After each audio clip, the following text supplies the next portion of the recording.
Gracias, sí, es un placer para mí, un honor volver a estar con ustedes. Siempre es lindo compartir la palabra de Dios con los hermanos y la verdad que el tema de hoy es algo difícil de entender, pero es bastante común que dentro del cristianismo se lo vea a Dios el Padre como un Dios vengativo, un Dios destructor, un Dios implacable, severo, casi diríamos falto de amor. Esa es la estrategia de Satanás, presentarlo al Padre de esta manera. Y muchos cristianos caen en la trampa de verlo a Dios el Padre de esa manera, porque no lo conocen. Jesús se desilusionó mucho cuando los discípulos le decían, muéstranos al Padre y nos basta. Y en realidad habían convivido 3 años con la imagen del Padre, porque Jesús es la imagen de su Padre. Y eso realmente lo puso muy triste. Dijo, no entendieron nada. 3 años con ustedes no entendieron nada. Por favor, ¿qué estoy haciendo acá? A lo suyo vino y los suyos no lo recibieron.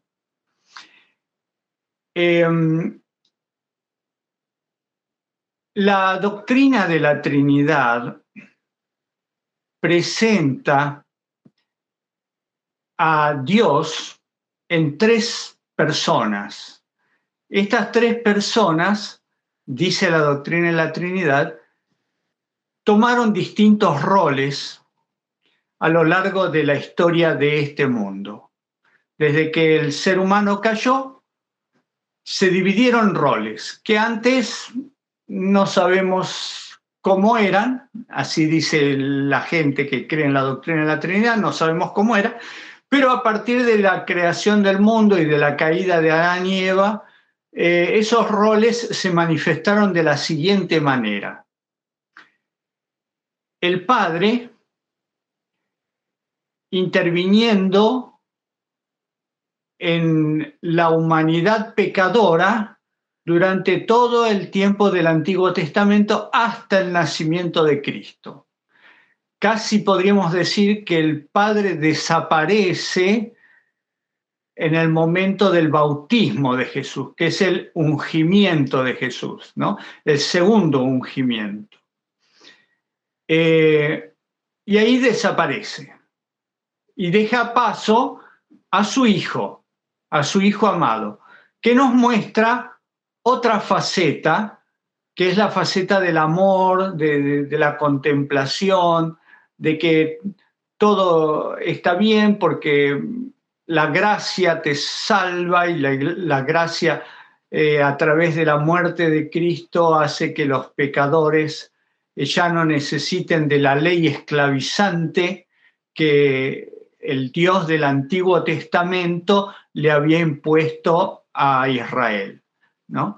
Entonces, a partir de la muerte y resurrección de Cristo, esa gracia nos saca el yugo del pecado de los mandamientos y nos hace libres. Bueno, después de la ascensión de Jesús, el tercer Dios o la tercera persona de la Trinidad se hace cargo del destino del planeta Tierra, obrando a través de distinto tipo de dones, de distinto tipo de actividades en la tarea de llevar adelante la predicación del Evangelio a todo el mundo. Y esa es la tarea del Espíritu Santo.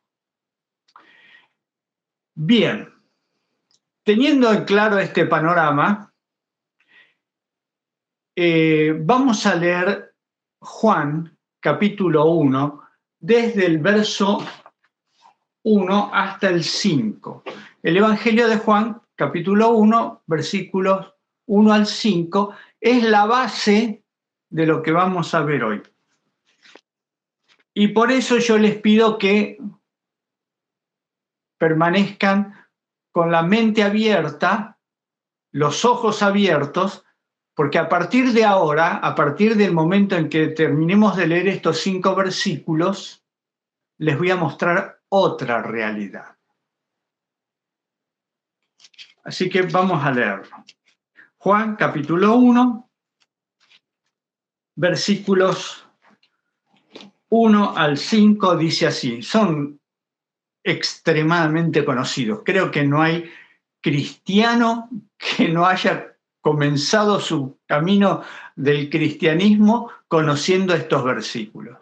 Son básicos, pero los vamos a leer porque hay algunas cosas que a veces se nos pasan. En el principio era el verbo. El verbo era con Dios, o sea, estaba con Dios. Y el verbo era Dios. ¿Quién es este verbo? Es Jesús, la palabra. Verbo quiere decir palabra. En el griego es palabra, el verbo es la acción. Por favor, mediten un momento en lo que les estoy diciendo porque esto es fundamental para lo que vamos a ver dentro de 2 minutos. Por favor, piensen en esto. Palabra, acción. La palabra da acción. Jesús es la palabra, estaba en el principio con Dios y es Dios. Bien. Este era en el principio con Dios. Este estaba en el principio con Dios, versículo 2. Vamos avanzando. Versículo 3. Todas las cosas por Él fueron hechas, y sin Él nada de lo que ha sido hecho fue hecho. Cuando dice todas, ¿a qué se está refiriendo? ¿A solo el planeta Tierra o a todo lo que existe en el universo? Porque todo, la palabra todo o todas, es una palabra que abarca todo, es una palabra absoluta, es un término absoluto, abarca todo, igual que nada. Nada es un término absoluto y todo es otro término absoluto. Así que podemos inferir sin ningún problema que cuando dice todo fue creado por Él, está hablando de todo lo que existe en el universo. ¿Por qué? Porque vean el versículo 4. En Él estaba la vida y la vida era la luz de los hombres. Vida, luz, son 2 palabritas que tenemos que mantener en nuestra mente. Ya son varias las palabritas que tenemos que tener en la mente. O sea que conocemos estos 5 versículos, pero a veces no le prestamos atención a lo que dice. Les prometo que se van a sorprender a partir de ahora. Versículo 5. La luz en las tinieblas resplandece y las tinieblas no prevalecieron contra ella. O sea, la luz disipa las tinieblas. ¿Quién es la luz? Cristo, Jesús, la palabra, el verbo, la acción, el creador de todas las cosas. Muy bien, con esto en mente, y si quieren poner un dedo ahí, pónganlo, porque se los voy a hacer recordar dentro de un minuto. Vamos a Génesis, capítulo 1. También vamos a ver algunas cosas del capítulo 2. Pero fíjense ustedes, ¿no? Lo que viene a continuación. Dice el versículo 1, en el principio creó Dios los cielos y la tierra. Bueno, ¿qué cree la mayoría de la gente? ¿Quién es este Dios? ¿El Padre o el Hijo? La mayoría de la gente cree que este es el Padre. Pero Juan, capítulo 1, dice que es el Hijo. Pero ahí dice Dios. Sí, pero Juan capítulo 1, los versículos también dice que Jesús es Dios. Así que este Dios que aparece aquí, creador, es el Dios llamado Jesús, Cristo. Pero fíjense un poquito más. La tierra estaba desordenada y vacía y las tinieblas estaban sobre la faz del abismo. Las tinieblas, recuerden que el versículo de Juan decía que la luz de Dios disipa las tinieblas, la luz del Verbo, la luz de Cristo disipa las tinieblas.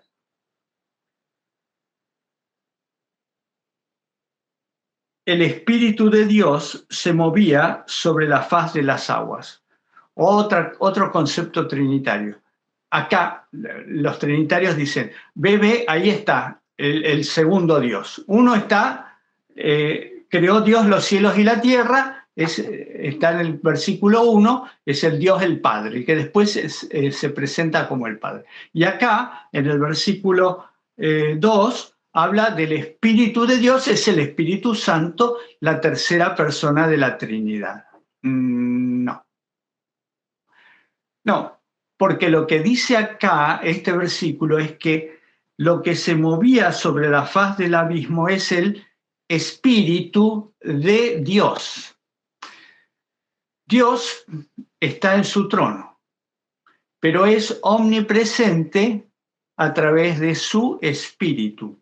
Él no deja su trono para venir a recorrer el mundo y andar por sobre la faz del abismo, sino que envía su Espíritu, es lo que dice acá, el Espíritu de Dios. No dice Dios Espíritu, sino que dice el Espíritu de Dios.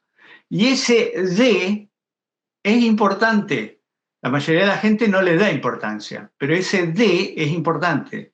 Cuando dice el Espíritu de Dios, no es otro Dios, sino que es el propio Espíritu de Dios. Jesús le dijo a la mujer samaritana, Dios es Espíritu, y estaba hablando del Padre. Sigamos un poquito más. Versículo 3. Y dijo Dios, sea la luz, y fue la luz. Y vio Dios que la luz era buena, y separó Dios la luz de las tinieblas. Y también leímos recién en Juan capítulo 1 que Jesús es la luz que separa las tinieblas y que hace resplandecer sobre todo, eliminando la oscuridad. Pero para que ustedes me crean de que quien está acá es Jesús, es Cristo. Si quieren no le decimos Jesús, le decimos Cristo, es lo mismo. Cristo quiere decir el ungido, es una palabra griega, Christos, que quiere decir el ungido, que es la traducción de la palabra hebrea Mashiach, que quiere decir el ungido. ¿El ungido cuándo?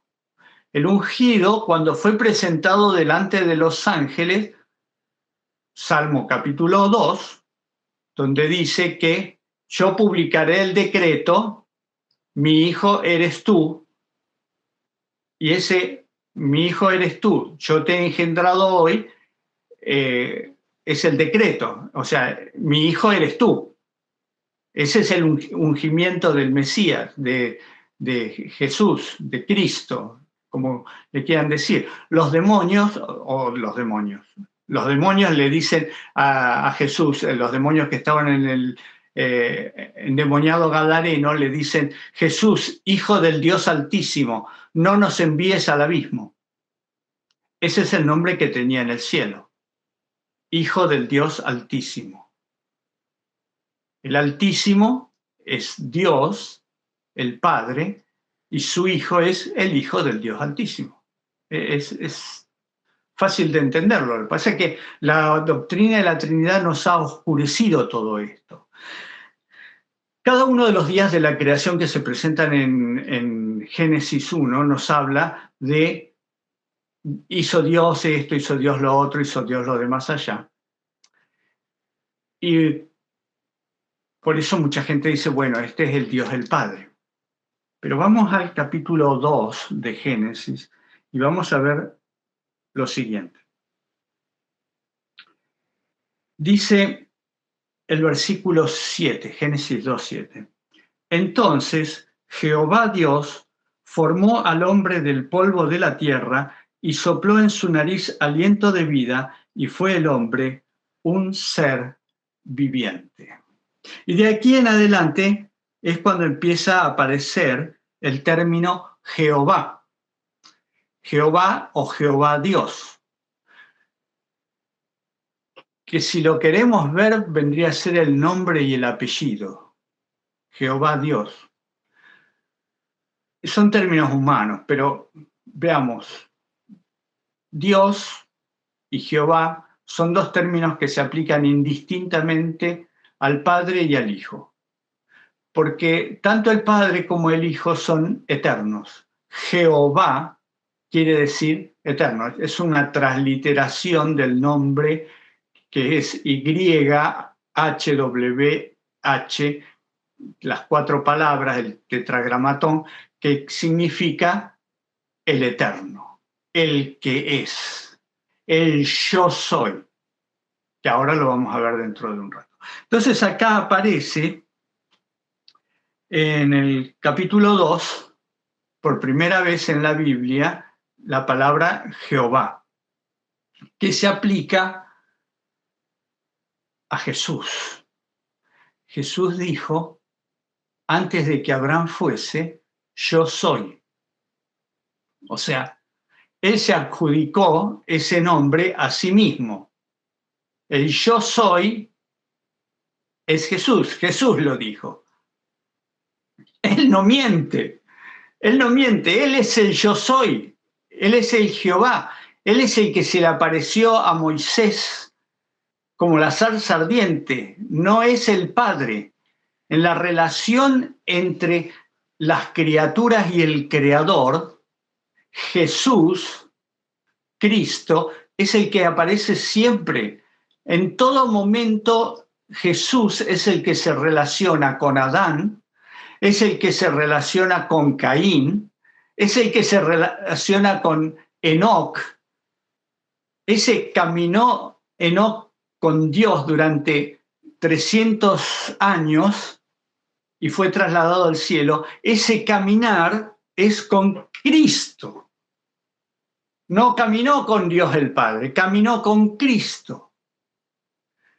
Vamos al capítulo 6 de Génesis.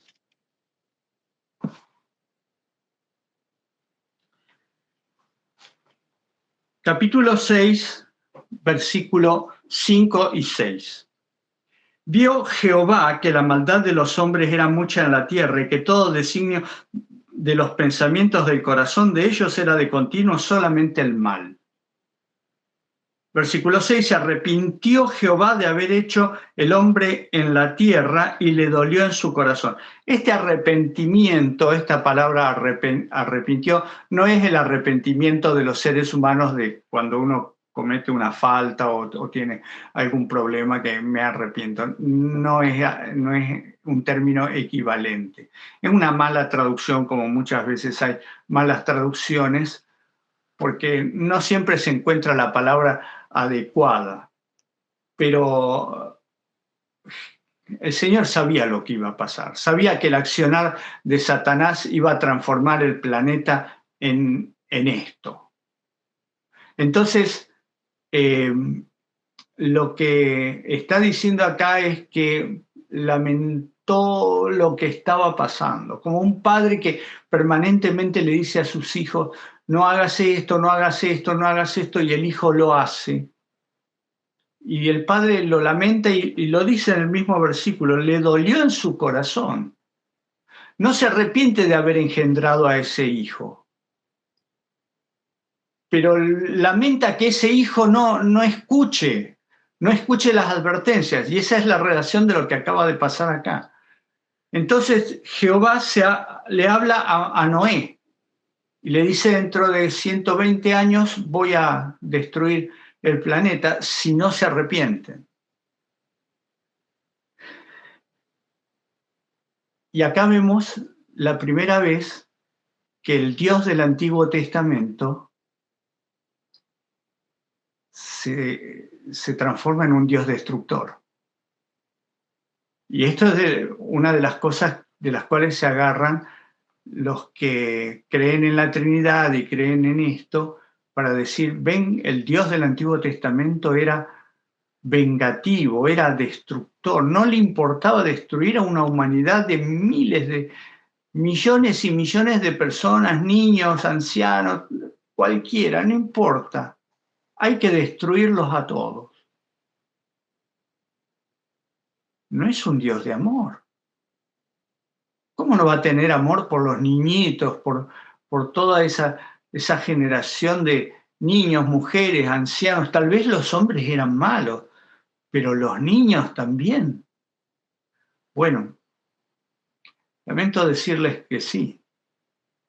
Lamento decirles que la semilla que esos padres perversos habían sembrado alcanzaba hasta sus hijos. Mandamiento dice, hasta la tercera y cuarta generación de los que me aborrecen, los va a alcanzar la maldición. Y es lo que pasa permanentemente en nuestros días. Personas que juegan con su salud y que destruyen su salud desde muy jóvenes.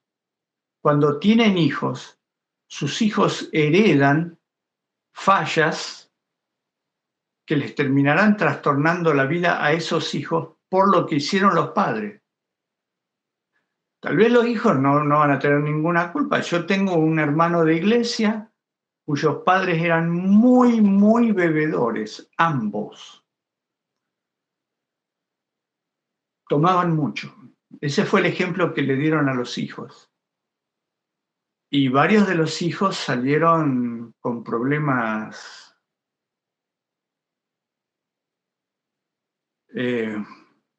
genéticos, varios, heredados de sus padres, y con la tendencia al alcohol, obviamente. A nuestro hermano de iglesia le costó muchísimo dejar el alcohol. Gracias a Dios lo logró. El Evangelio le salvó, pero algunos hermanos y sus padres fallecieron con sus cuerpos destruidos, y eso pasa todo el tiempo. Todo el tiempo. Más que nada en aquella humanidad perversa, como dice el capítulo 6, el versículo que acabamos de leer, el versículo 5, el pensamiento de ellos era de continuo al mal. Y esto lo podemos ver también en nuestra sociedad, una sociedad pensando continuamente el mal.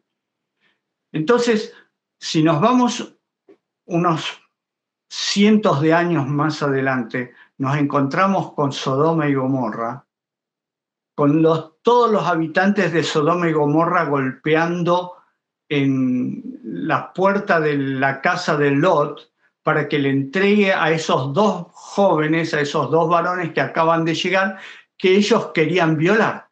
Dice, desde el menor hasta el mayor, hasta el anciano. Todos estaban golpeando la puerta, dándole la razón a Dios de por qué él tenía que destruir a esa sociedad. Y ahora veámoslo desde el punto de vista médico. Muchas personas no entienden estos aparentes actos de crueldad. ¿Por qué Dios actúa tan cruelmente en el Antiguo Testamento? Porque no entienden la necesidad de castigar el pecado o erradicar el pecado. El pecado es una enfermedad destructiva de la sociedad. Cuando digo una enfermedad destructiva me estoy refiriendo a enfermedades como por ejemplo la gangrena o el cáncer. La gangrena no tiene tratamiento. Cuando está avanzada hay que amputar sí o sí. Muchas personas, cuando se les dice, mire, hay que amputarle, pónganle la pierna, porque ya esto avanzó muchísimo. A veces con amputar un dedo, cuando es incipiente, se soluciona. A veces hay que amputar media pierna o una pierna, o la gangrena termina matando el cuerpo. Entonces el médico le dice, tenemos que amputar. No me corte la pierna, no. Pero si no le corto la pierna, usted se muere. ¿No hay otra solución? No hay otra solución. O pierde la pierna o pierde la vida. ¿Qué elige usted? Esa era la situación antes del diluvio. O se perdía la humanidad o se perdía el planeta. Si se pierde el planeta no puede venir el Mesías, porque no queda nadie. Si solamente en ese tiempo del diluvio se salvó Noé y sus 3 hijos, la esposa de sus hijos y su esposa, la propia esposa de Noé, 8 personas se salvaron. De toda una humanidad que, según los cálculos, por la longevidad de toda la gente, había millones y millones y millones, probablemente más de 1.000 o 2.000 millones de personas en todo el planeta. No se olviden que la gente vivía cientos de años y tenían cantidad de hijos. Y habían pasado 1.656 años desde la creación.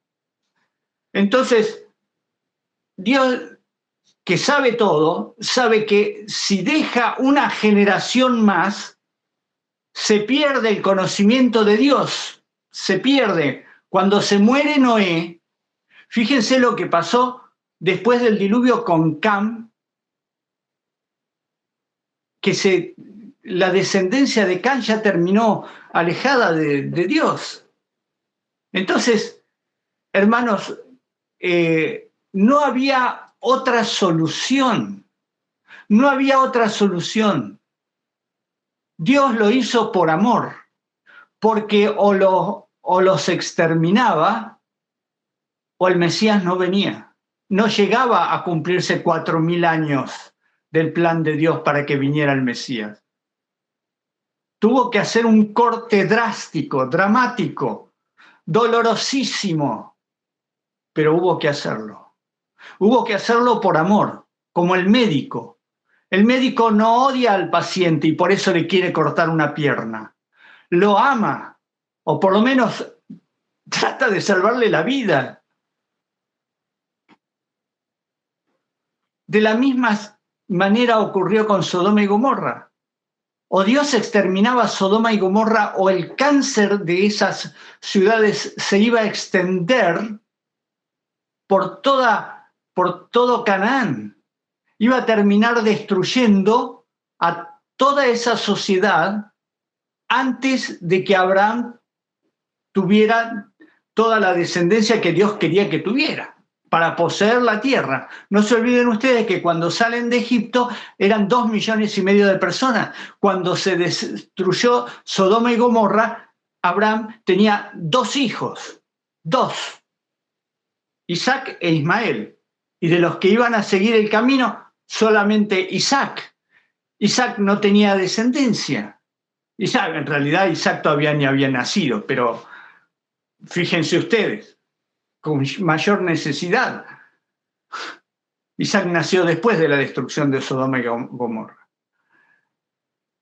Lo tenía que hacer. Dios no destruye por destruir, porque le agrade destruir. Jesús, Cristo, que era Él, el ángel de Jehová. Ustedes quieren hacer una investigación propia, pongan en el buscador de sus teléfonos, pongan ángel de Jehová y lean todos los versículos donde se menciona el ángel de Jehová. Son como 50 versículos aproximadamente. Y lean todo el contexto, toda la historia en la cual aparece el ángel de Jehová y vean lo siguiente: cuando aparece el ángel de Jehová, la persona que ve el ángel de Jehová lo adora.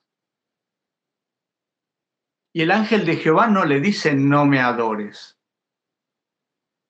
porque es Jehová, es Cristo el que se presenta. Es Cristo el que se presenta arriba de la escalera a Jacob. Es Cristo el que se presenta a Abraham antes de destruir Sodoma y Gomorra. Era Cristo con 2 ángeles más.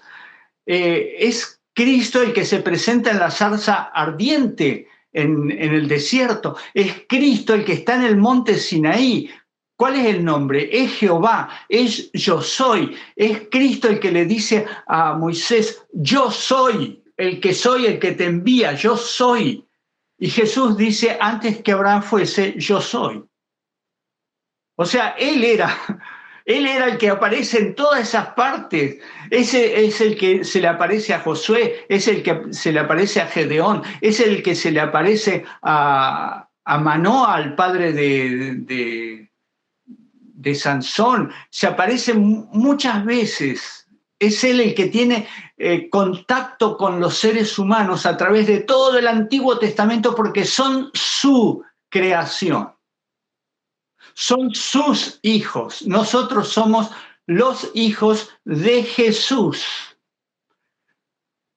Por conexión directa, somos también hijos del Padre Celestial, porque el Padre es el Padre de Jesús. El Padre Celestial es Padre, y a Jesús también le decimos Padre. ¡Qué confusión! ¡Qué confusión en nuestro idioma español! Pero en el idioma hebreo no es confusión. Padre en el idioma hebreo significaba abuelo, bisabuelo, tatarabuelo, recontra tatarabuelo, lo que sea. No había palabra para eso, era padre de fulano, padre de sutano. Véanlo en Mateo, muchas listas de nombres aparece el padre de fulano, el padre de sutano, y está hablando del abuelo, el tatarabuelo, etcétera, etcétera. Y Jesús mismo, cuando se presenta, dice, yo soy Jehová, el Dios de Abraham, el Dios de Isaac, el Dios de Jacob, Dios de tus padres. En inglés, tal vez es un poco más fácil entender estos dos padres, ¿no? Porque Jesús es nuestro Padre y el Padre Celestial, el Padre de Jesús, es nuestro gran Padre. Grandfather, Father. Es el gran Padre, porque es el Padre de todos, incluido de Jesús. Jesús es nuestro Padre. Así que si alguien dice, bueno, en el Antiguo Testamento estaba el Padre, sí, estaba el Padre, era Jesús, nuestro Padre, el que tenía toda la relación con nosotros. El que dio los 10 mandamientos es Jesús. Por eso cuando Jesús dice, si me amáis, guardad mis mandamientos, está hablando de los mandamientos que Él dio. Es más, vamos a buscar algo para convencer a la gente de que los mandamientos de Jesús son los mismos del Sinaí. Vamos a Mateo capítulo 5.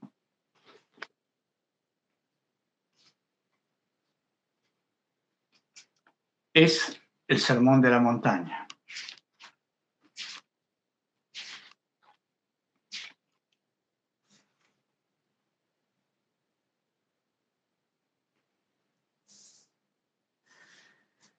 Vamos al versículo 21.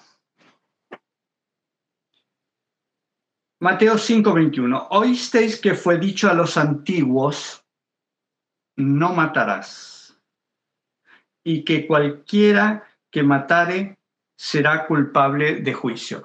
¿Quién le dijo a los antiguos no matarás? Jehová. En el monte Sinaí, en la ley, dice, no matarás. Ahora fíjense lo que dice Jesús. Versículo 22. Pero yo os digo que cualquiera que se enoje contra su hermano será culpable de juicio, y cualquiera que diga necio a su hermano será culpable ante el concilio, y cualquiera que le diga fatuo quedará expuesto al infierno de fuego. ¿Qué está haciendo Jesús? ¿Agregando un nuevo mandamiento o explicando todo lo que abarca el mandamiento que él dio en el Sinaí? Vamos al versículo 27. Oísteis que fue dicho, no cometerás adulterio. ¿Dónde lo dice eso? También en la ley que está que fue clavada en la cruz, no, que fue dada en el monte Sinaí. Dice, yo os digo, versículo 28, que cualquiera que mira a una mujer para codiciarla, ya adulteró con ella en su corazón. O sea, amplía más el concepto de pecado. ¿Por qué? ¿Por qué se toma Jesús esos atributos de ampliar los conceptos simples, lineales, de dos palabras, no matarás, no cometerás adulterio, que están en la ley del Sinaí? ¿Por qué? Porque esa ley la dio Él. Esa es la intención de la ley. Cuando Jesús dice, si me amáis, guardad mis mandamientos, se está refiriendo a esa ley también, a la ley del Sinaí.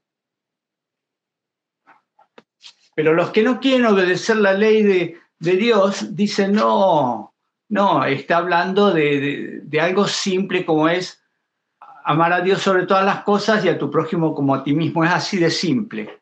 No, no es así de simple. Jesús mismo lo está diciendo. Jesús mismo lo está diciendo. Está ampliando, el mandamiento es más amplio. El Señor, cuando dice amar a Dios sobre todas las cosas y a tu prójimo como a ti mismo, está resumiendo, pero es mucho más amplio. También hay otro término que aparece en el Antiguo Testamento que no es bien comprendido de quién está hablando cuando dice Jehová de los ejércitos. Vamos a buscar dos textos. Jehová de los ejércitos hay como 200.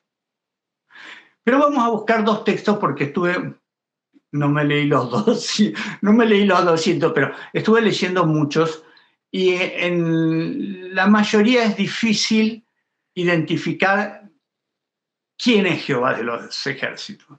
Pero en estos dos textos que les voy a proponer ahora, aparecen dos Jehová. Y entonces podemos saber que uno es el Padre y el otro es el Hijo. Vamos a buscar entonces Malaquías 1:9.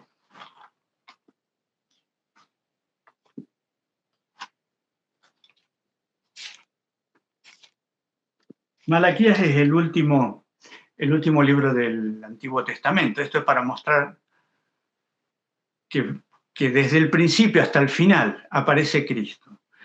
1:9 dice así: ahora pues, orad por el favor de Dios para que tenga piedad de nosotros.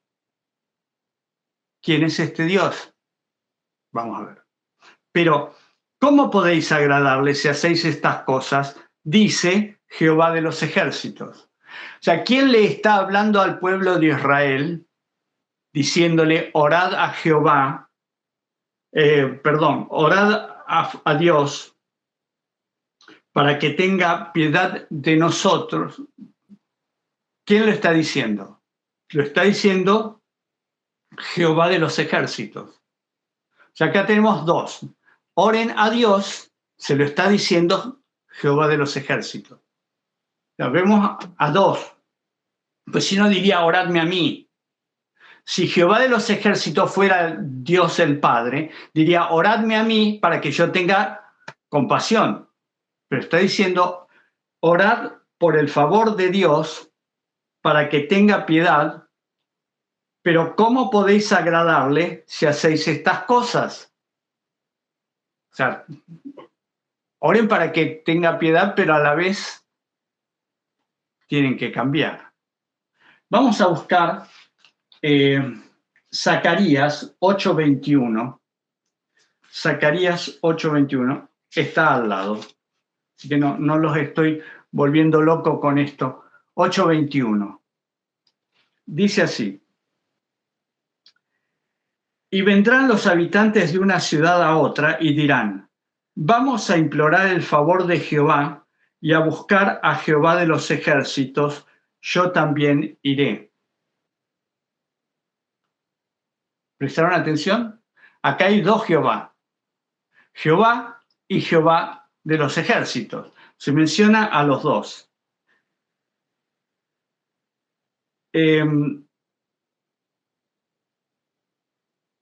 El versículo 14 también nos da una visión más o menos similar. Dice así: porque así ha dicho Jehová de los ejércitos, como pensé haceros mal cuando vuestros padres me provocaron a ira, dice Jehová de los ejércitos, y no me arrepentí. ¿No?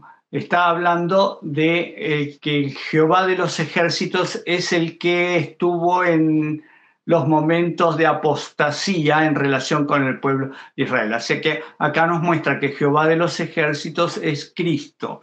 Y en el versículo 21 habla de dos Jehová, un Jehová y el otro Jehová de los ejércitos. Dos Jehová. Es sencillo. Algunos dirán, es confuso.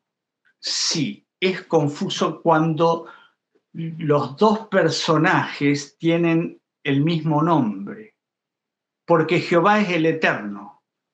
Y podríamos decirle a uno Dios y a otro Jehová, pero los dos son Dios. No importan los atributos, no importan los nombres que le pongamos, son el mismo, excepto cuando se nombra al Cordero de Dios que quita el pecado del mundo, ineludiblemente es Cristo. Por eso Jesús, Cristo, tiene muchos más nombres que Dios el Padre. El Padre tiene el nombre de Jehová, Dios y del Padre. Jesús, admirable consejero, Él es la puerta. Dice, yo soy la puerta, yo soy el camino, yo soy la verdad. Jesús se presenta con muchos más nombres para que podamos identificar, ¿no? Y bueno, se nos terminó el tiempo. Hay mucho más que podemos decir con respecto a esto, pero lo que quiero dejar en claro es lo siguiente. Dios es amor. El Dios del Antiguo Testamento es amor. El Dios del Nuevo Testamento es amor, porque es el mismo Dios. Nuestro Señor, nuestro Creador, nuestro sustentador, lo vemos en el libro de Juan, en el Evangelio de Juan, lo vemos en Génesis. Es el mismo. Y cuando tuvo que destruir, lo hizo porque el ser humano no le dejó otra opción. Es más, cuando él tenía que destruir, muchas veces ni siquiera era Dios el que destruía, sino que permitía que Satanás destruyera. El objetivo de Satanás es destruir todo el planeta Tierra. Él quiere destruir hasta la última hoja de árbol del planeta Tierra. Todo. ¿Por qué quiere destruir el planeta Tierra? Porque antes de que perteneciera a Jesús, que lo ganó en la cruz, pertenecía a Satanás. Y antes de pertenecer a Satanás, pertenecía a Adán y a Eva. Adán y Eva se lo entregaron a Satanás y Satanás lo prácticamente destrozó durante todos los años, hasta el día de hoy lo sigue destrozando, con la intención de que la promesa de Dios no se cumpla. Si no hay planeta Tierra, no puede venir el Mesías. Eso era antes de que viniera.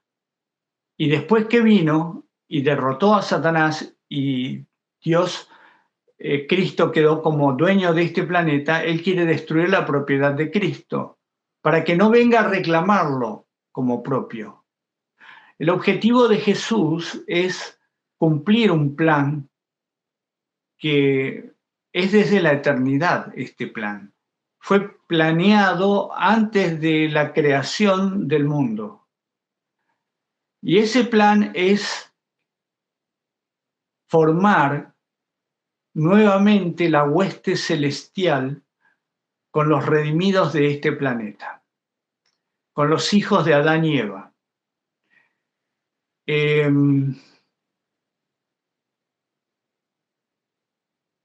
Satanás quiere impedir eso.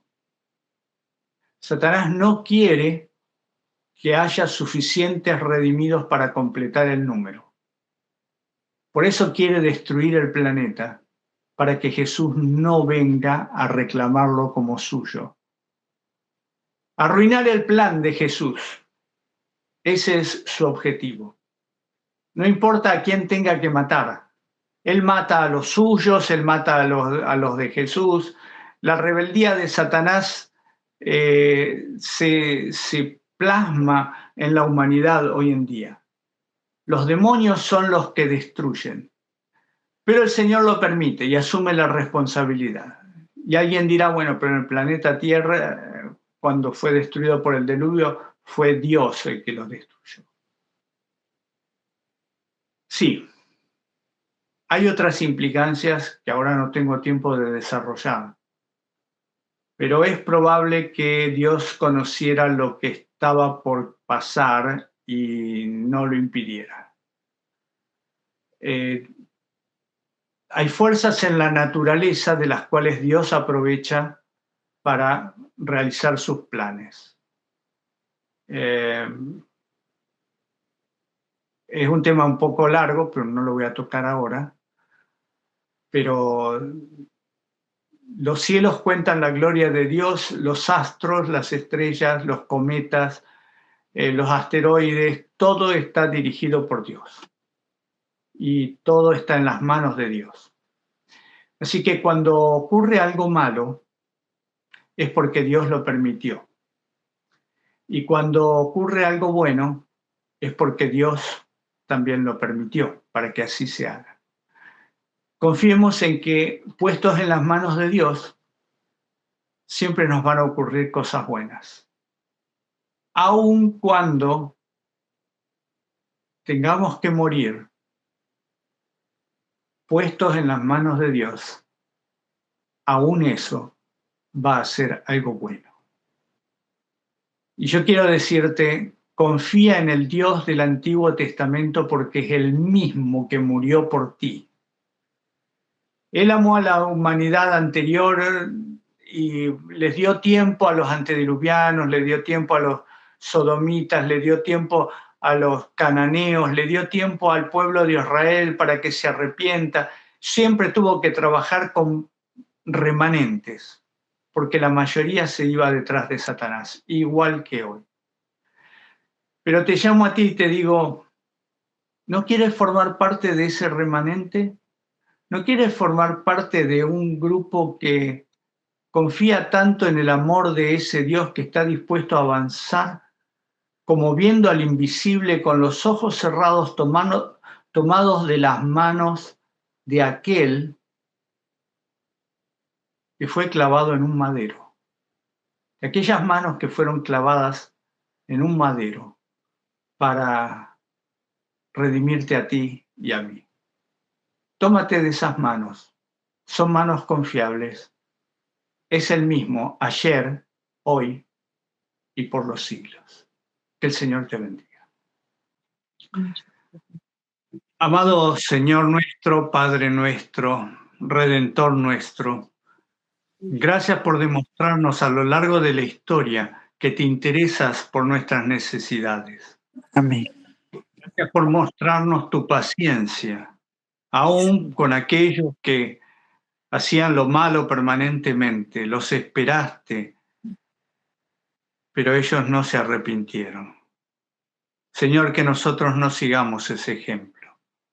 Que nuestra vida sea un arrepentimiento constante, un cambio profundo para asemejarnos a ti. Gracias por mostrarnos al Padre en su amor que te dio a ti para que pudiéramos vivir eternamente contigo y con los ángeles y otros seres que no conocemos pero que quisiéramos conocer. Como queremos conocerte a ti en más profundidad a lo largo de toda la eternidad que resta. Arrodillarnos a tus pies, Señor, y adorarte. Gracias, Padre. Gracias, Señor nuestro. Pon tu poder y tus manos sobre cada uno de los que dicen ser hijos tuyos para que puedan resplandecer en este mundo tan oscuro, porque tú eres la luz. En tu santo y divino nombre, Señor. Amén. Amén, amén. Amén.